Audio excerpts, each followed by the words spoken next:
కాంగ్రెస్ పార్టీలో సీఎం రేవంత్ తోటి గ్యాప్ వచ్చిందా? పెద్ద షాకింగ్ న్యూస్ అండి.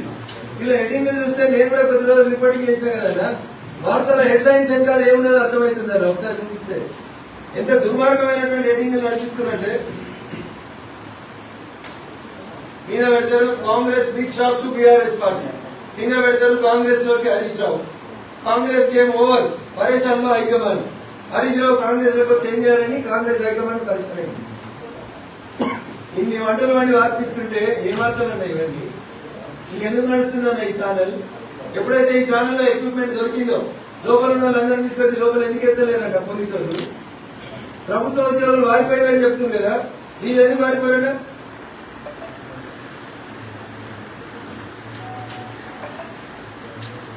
మీకు ఇంకొక ఇంపార్టెంట్ వార్త చెప్పినా ఇప్పుడు మీరు మర్చిపోయి ఉంటారు. 19 మార్చి 2024 ఎయిర్ ఇండియా విమానం రాత్రి 10 గంటల 15 నిమిషాలకి A10389 బిజినెస్ క్లాస్ లో రేవంత్ రెడ్డి గారు ఏం సంస్థలు అడిగారు?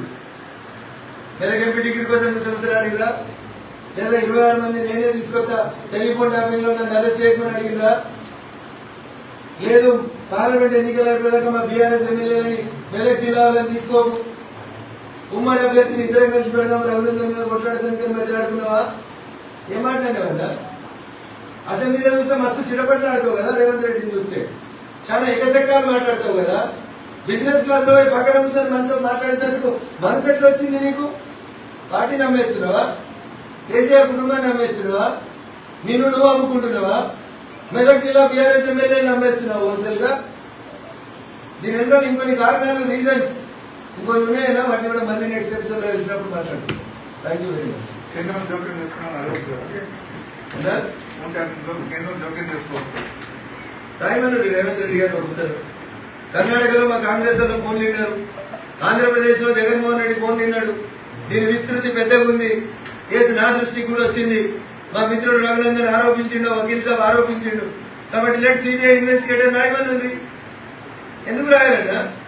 ముగ్గురు పోలీసులను పట్టుకున్నావు యూనిఫామ్ లో, వాడు ఏది కాలిపోడు కదన్నా. నేను హరీష్ రావు విమానానికి వేరే దేశానికి పోతే ఎట్లా? 20 దాకా పోతే ఎట్లా? ఎందుకు పట్టుకోవాలని? ఎందుకు నోటీసులు ఇవ్వవు? కాంప్రమైజ్ పాలిటిక్స్ జరుగుతుందా? ఆ రోజు నువ్వు ఓటుకు నోటులో పట్టుబడడానికి కారణం 20 కాదా? తెలుగుదేశం నుండి నేను ఉంచలే ఆయన. ఇలా ఎందుకు ఉపేక్షిస్తున్నావు నువ్వు?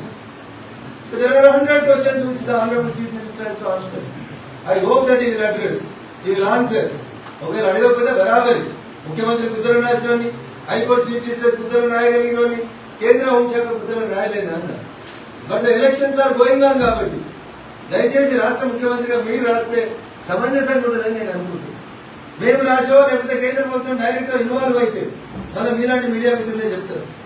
రేవంత్ రెడ్డిని ఇబ్బంది పెడతాను, కేసీఆర్ ని ఇబ్బంది పెడతాను, సిబిఐని పంపిస్తున్నారు అని అడుగుతారు. చాలా మంది కదా ఊతపదమైంది. మోడీ గారు వచ్చే కంటే ముందు ఈడీ వస్తుంది, ఐటీ వస్తుంది, మళ్ళీ అట్లా మాట్లాడతారు. అందుకని ముఖ్యమంత్రి గారే బాధితుడు. మొదటి బాధితులు ఎవరు? నేను కాదన్నా.